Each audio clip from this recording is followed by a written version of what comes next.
I'm David Remnick, host of the New Yorker Radio Hour. There's nothing like finding a story you can really sink into that lets you tune out the noise and focus on what matters. In print or here on the podcast, The New Yorker brings you thoughtfulness and depth and even humor that you can't find anywhere else. So please join me every week for the New Yorker Radio Hour, wherever you listen to podcasts.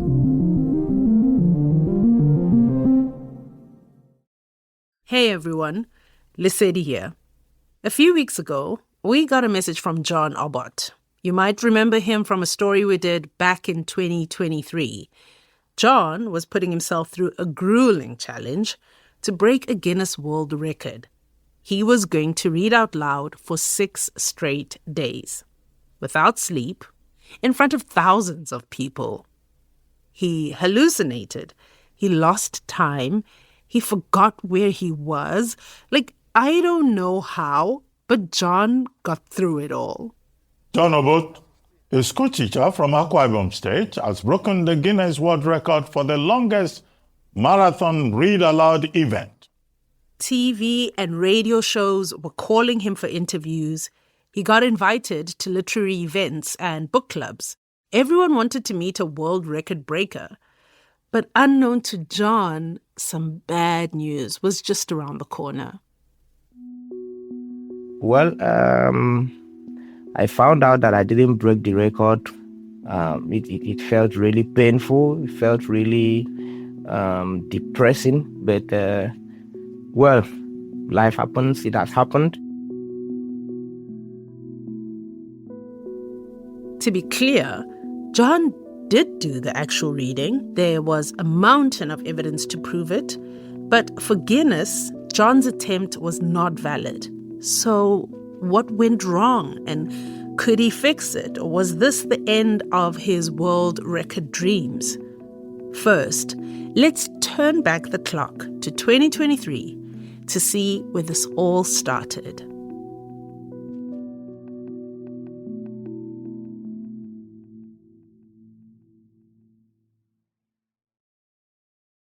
John Obot is intensely earnest, and he's bookish, to say the least.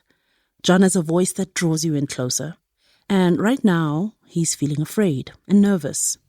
Yes, I am. But that's what would characterize what I'm about to do as courageous. If there's no fear, if there's no anxiety, then there's no courage. John needs courage because he wants to see his name etched in history books. And not just any book. He's set his sights on the Guinness Book of World Records. So I'm feeling very excited. I'm feeling motivated. I'm feeling hopeful. So it's also something humbling to know that in a couple of days I'm going to be attracting worldwide attention. Almost 5 million people will view his world record attempt on social media, and over 20,000 will come watch him in person. That creates a lot of pressure. But John's mom, Bernadette, has complete faith in him. I'm not afraid. He's going to make it. I bless him. To cross the finish line, John's going to need a lot more than his mom's support. That's why he's assembled a team of 7 health professionals to monitor him around the clock. You see, John's world record attempt will test him physically and psychologically. It's going to push him way beyond his limits. I'm Lisedi Mokgwatle, and this is Radio Workshop.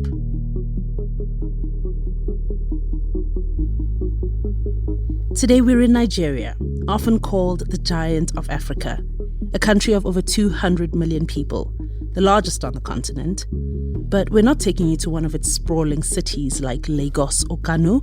We're in a smaller, quieter place, Uyo, a city of barely 1.5 million people, known for its heavy rains, palm trees, and lush greenery. In less than 30 minutes from now, 30 minutes before the start of his record attempt, John takes the stage. we are going to begin the actual record attempt. I would say thank you for coming. Thank you for coming.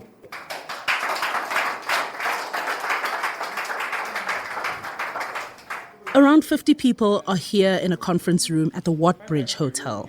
Timekeepers, photographers, camera operators, and witnesses are running around. They're documenting this event and will submit it as evidence to Guinness judges. It will include sworn statements and live recordings and, most importantly, timekeeping. Eventually, the lights and camera are ready. The hall falls silent as John picks up his first book. This one won't leave his side throughout the event. He signals the timekeeper. The timer starts. John begins his Guinness World Record attempt, the longest marathon for reading out loud, starting with a section of the Bible. The Book of Ezra, from the King James Version of the Holy Bible. Chapter 1. At this point, you may be asking yourself, why does John need a medical team? He's just reading, right? Well, the current record for continuously reading out loud stands at 124 hours. John's shooting for 145 hours. I'll do the math for you. That's over 6 days of reading. When he finishes reading a selection from one book, he'll reach into his bookshelf to pick another book, and then another, like Purple Hibiscus by Chimamanda Adichie and Animal Farm by George Orwell. He'll do this over and over again, and all of this without any sleep. Civil War Child, a true blood-chilling story of how an African child survived the Nigerian Civil War. Nestor. Staying awake for that long can really do a number on you physically, so John taught himself a breathing technique. You sit comfortably with your back straight, with your legs flat on the ground and your palms on your lap. You can close your eyes to avoid distraction. So now take a deep breath.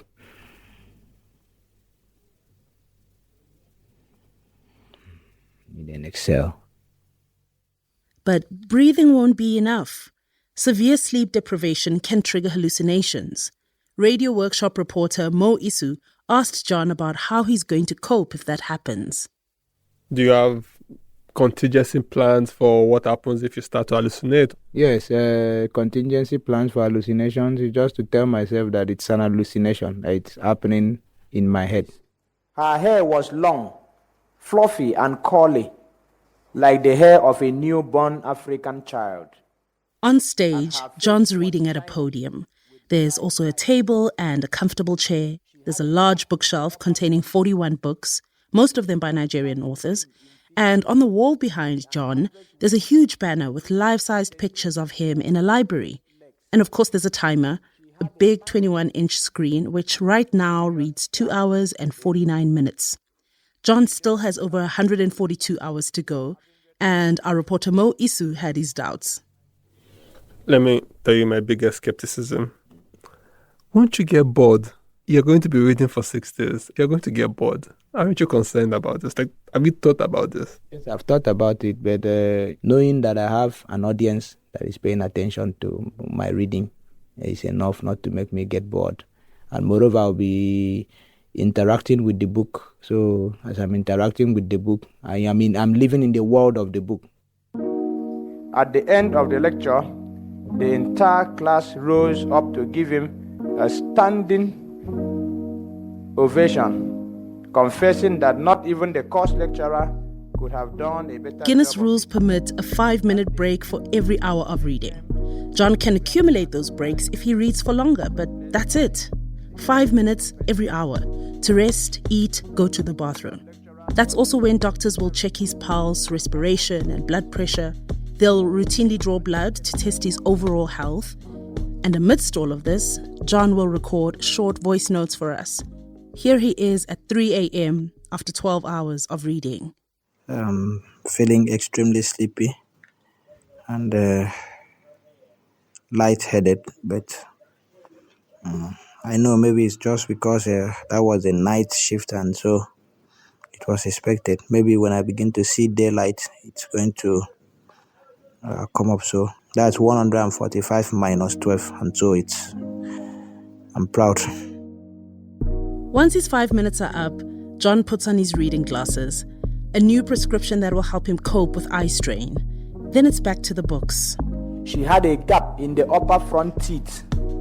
She was quite trim in figure, with an average waistline. It's all about promoting reading. It's all about telling people that reading is important. Otherwise, he would not have sacrificed himself. That's John's friend, Dr. Udemenana. He's the founder of the Uyo Book Club. That's where he met John, and they struck up a friendship over their shared love of reading. They're both educators. Udeme teaches communication at the State Polytechnic. John teaches religious studies at a high school. Udeme says they've both found their students are not reading enough.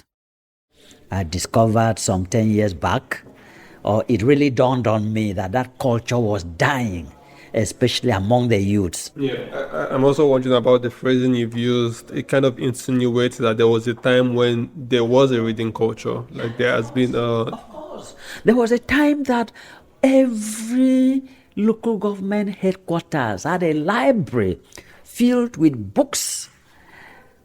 But today, most of those facilities are completely dilapidated and no longer in use. That's a clear sign that there was a time that people embraced reading. According to some Nigerian academics, the culture of reading from books may be dying, but young people could be reading from a screen and reading outside of libraries and schools. In fact, Nigeria has one of the highest levels of literacy on the continent, so it's a little hard to know how accurate John and Udeme's assessment is. Still, John insists there's a need to improve Nigeria's reading culture. I just found that a lot of the young persons were not interested in reading. They just read when they have an exams or any other reason to read, and not for the purpose of to have an idea of what's going on in the world, how to better themselves, self-development. It's a problem that's affecting every aspect of our life as a society. There is a direct relationship between not reading and poverty. What going back home meant was to go and start a new life without a family, without friends, without his economic base. Owen realized the enormity of this decision. John is 30 hours in his mind and still going strong. He was now looking at a future across the Atlantic. John's father was a journalist and his mother a teacher. They both compelled him to read, and not just read. He had to prove he was taking in what he read. My dad will finish his news report and he will give it to you to read. When you finish reading, you tell him how you feel about it. And so even at that very tender age, I should be around 7-8 years old, reading was something fun to me. But John admits he sometimes hated reading. When he'd hear his friends playing outside, he felt stuck with his books inside. I felt like I'm caged. It's like a prison sentence, kind of. Moreover, you'll be hearing other children playing outside. They're making the noise, kick the ball for me and all of that. And you're not allowed to go out. But throughout his life, John has felt books opened up a whole new world for him. He learned financial literacy from Robert Kiyosaki's Rich Dad, Poor Dad. He was reminded of his father's upbringing, reading Aniete Usen's Village Boy. Books encouraged John to pursue a life of freedom. It gave him a reason to travel, to ask questions, to become a teacher. Needless to say that there was commotion and wild stampede in the bush. We'll be back after a quick break.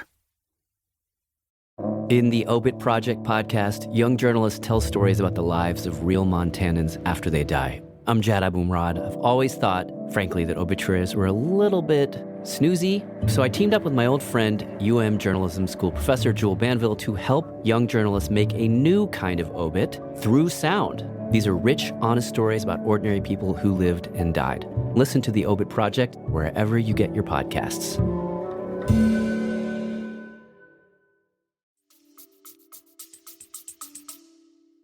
John is now 46 hours into his attempt.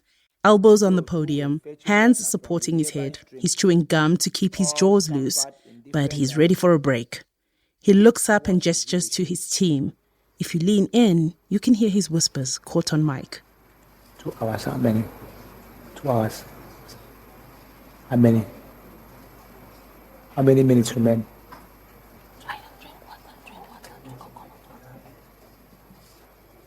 John takes a sip from his water bottle, adjusts his glasses and returns to the book in front of him. But he's about to get a much longer break than he bargained for. In fact, his world record dreams are about to come crashing down. Suka Street was bereft of vehicular traffic as spectators thronged the adjoining street to have a glimpse of some typical traditional masquerade.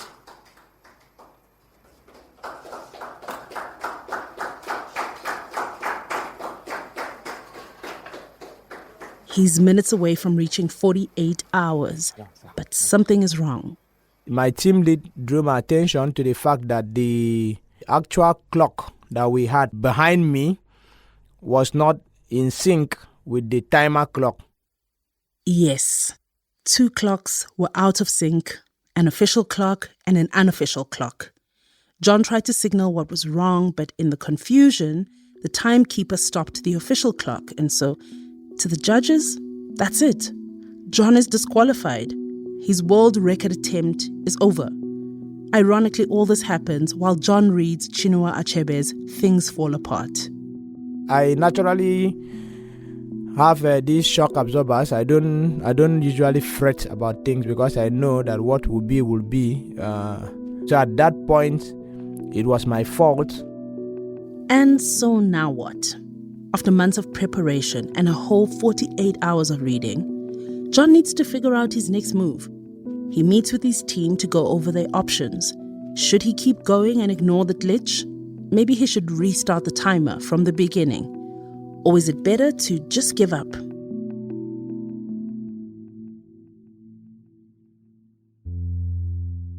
John's not the first Nigerian to attempt a world record. The entire country has been gripped by a kind of mania for breaking records for months. And some of the attempts are just outlandish, like most skips in 30 seconds, the longest non-stop singing marathon, and cutting a papaya with a sword while blindfolded. If you see a record attempt that you think looks ridiculous or looks very, very easy, just try it. Just, because they are not as easy as they appear. Mark McKinley is director of Central Records for Guinness World Records in London. This year, they received a flood of applications from Nigeria. Almost 2,000. That's nearly 4 times more than all of Africa combined. And one record in particular seems to have sparked the trend in Nigeria. I can now announce that with a time of 93 hours and 11 minutes, Hilda Bassi is the new holder for the Guinness World Records title for longest cooking marathon. Congratulations, you are officially amazing. Hilda Bassi, the 27-year-old chef from Lagos, inspired Nigerians to break records, including John. But there might be something else that makes Nigeria fertile ground for world record attempts. A younger population who are active on social media, and over 60% of Nigeria is under 24. When you're young and you're looking out at the world, it's a huge, big, scary place. But having the opportunity to build a legacy, here's my certificate to say that I did this. It's acknowledgement. It's, approval. It's being able to say, I was there and I did this.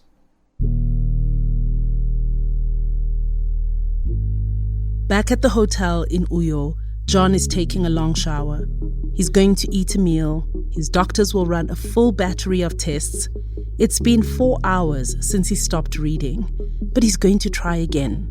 He logs into the Guinness website and registers a brand new application. He gets the green light. But what this means is he has to start over from the very beginning. All of his hours are wiped clean, and the timer is back at 0. Chapter 1. Out of the village, on to Canaan. But this time, John is reading like a man possessed. He's more determined than ever to break the record. Not my lovely son. No, my lovely son. The rage of Rajuno. Lecturers was unable to. When he came back on holidays, they were their companions. Chapter 5. The Vandaikia. Dr. People. Jane knew that the mere attempt was enough. This is one of the last books in this attempt to throw off the scent of whoever. John makes it past 2 days, then 3 days, then 4, without sleep. From the outside, it looks like he's going strong. It's glitch-free. But on the inside, John was battling hallucinations. While reading, he'd see the words come to life. If I say something like, and the boy started running after the ball. When I mention the boy, a little boy would jump out of the page, and then he will be running, and then the ball too. I'll see a ball bounce out of the page and into the audience. The visual hallucinations would last up to 20 minutes at a time. His doctor tells him they're triggered by fatigue and excessive eye strain. I wasn't feeling like the people in the room were real, the furniture and all I was seeing. I was just feeling that somehow somebody this was a lucid dream. John's fiancée, Dorothy, sat next to him. During his 5-minute breaks, she'd place chilled cucumbers on his eyes and rub ice cubes on his forehead, but nothing helped. I really want him to succeed because he will bring honor to us, the family, and to Nigeria as a whole. I heard sounds in my head, heard people talking to me that were not in the room, and their voices sounded very vivid as if they were talking directly to me. At some point, I lost complete touch with reality. I was hearing voices, I was, seeing patterns, images, shapes, and then, things that were not actually there. Even John's plan to talk himself out of the hallucinations was not enough. He's now stumbling while reading. She was going through a very torrid time. On day 5, doctors tell him to call off the attempt. They're prepared to sedate him and to force him to rest. John is about to throw in the towel, but that's when a team member comes up to him. They tell him they overheard someone on his team say they knew he wouldn't be successful. They never believed he could do it. John felt ridiculed, then challenged, and then, from nowhere, he experienced a fresh burst of energy. I stepped back into the room. I told my team that I'm going to continue, that even dying while making the attempt would also be an attempt in itself, would be a record in itself. And so I came to the conclusion that I would rather die attempting the record than to call it off. So that's how I felt at that moment. Who was to tell where John surprises everyone. His doctors, his skeptics. He hits a major milestone. He breaks the previous record of 124 hours. But that's not enough. He has to keep going. John set himself a target of 145 hours, hoping it would put the record out of reach. But that's 21 hours away. In the meantime, the news that he's close starts to spread across town. So I'm here to witness because it's such a great feat to behold. He's a very good friend to me. Of course, he's the one that pushed me and to discover the importance of the reading. I'm not highly educated like he is. I didn't even know that he was going to that extent. Our perception determines to an incredibly large degree what we are and are not capable of. He picks up The Obstacle is the Way by Ryan Holiday, a book subtitled The Timeless Art of Turning Trials into Triumph. The obstacle more than the goal, which will inevitably triumph. For instance, the book's 224 pages are as light as a feather. The lines roll off of John's tongue. John reads and reads and reads. What was possible for an artist before Caravaggio and after he stunned us with his dark masterpieces were two different And things. finally, just after 2 p.m., on day 6, while reading Echoes of the Traditional Society by Akbandem James, the timer hits 145 hours. Some kind of a fearful respect. In fact, they had no option than to be loyal. They were often scared of the next move. If there was anything... Yeah.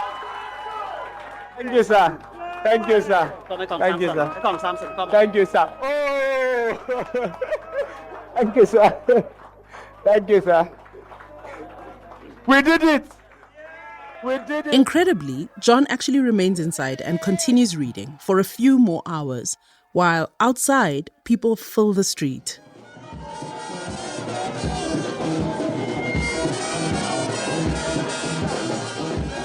A marching band plays, there are singers, dancers join in. Uyo, the sleepy coastal city, comes alive.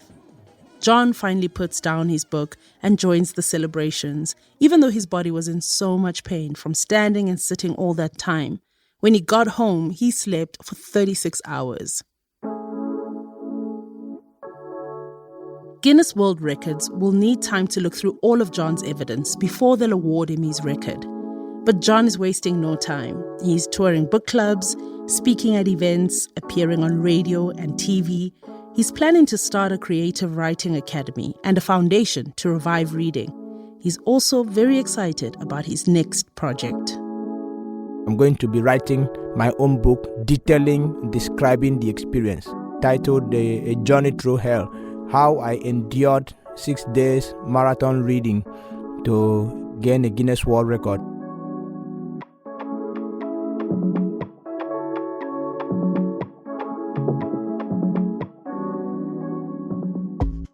That's where we left John in 2023. Exhausted, happy, famous. While doing interviews with news shows, the real work was just beginning. Uploading hours of evidence to Guinness. They wanted witness testimonies, logbooks, and the video footage. Should I go ahead to upload the evidence? The message that came was no. Turns out John's footage had gaps. Just a technical glitch, but enough for Guinness to reject his submission. After all the fanfare around his win, the public failure was brutal. People saying so many things, people capitalizing and focusing on the fact that what you did not turn out. John was at his lowest point. To him, 6 days of reading was a journey through hell, yet he fought through the mental exhaustion, physical fatigue, and financial costs, and he made it to the other side. Now the question was if he could put himself through all of that again. There were so many reasons not to try again, like the psychological reasons. All of this would have become like a barrier to deter me from wanting to try the attempt again. After some weeks of consideration, something clicked for John, and he found a new purpose. Yes, that moment I decided to attempt the record again was like some sort of relief for me from the burden of the unsuccessful previous attempts. But he wasn't going to do it alone. He assembled a team of 5 readers from each region of Nigeria. They trained for weeks, full 24-hour stretches. But even with a team, John found himself facing the same challenges. There was one moment I thought I'd give up. I wouldn't forget that moment. That was the moment when I just caught myself, slurring the reading. My speech became sluggish. My reading became sluggish because I just discovered that I had fallen asleep. But this time, something was different. I thought, well, maybe I could just give up it. I didn't, because as a team, our destinies were almost tied together. We needed to work as a team. So if one person fails, then the entire team fails. So I had to be strong for others, and they too were strong for me. Yeah, so that's it. It wasn't just about the record anymore. It was about community. And this time around, when John and his team submitted the evidence, it held. Luckily, or do I say fortunately enough, today I am in the Guinness World Records. John and his team set the world record for the longest marathon reading aloud in October 2025. It stands at 431 hours, 18 days. Finally, John joined the 5% of successful Guinness World Record attempts. It only took him one false start and one failed attempt.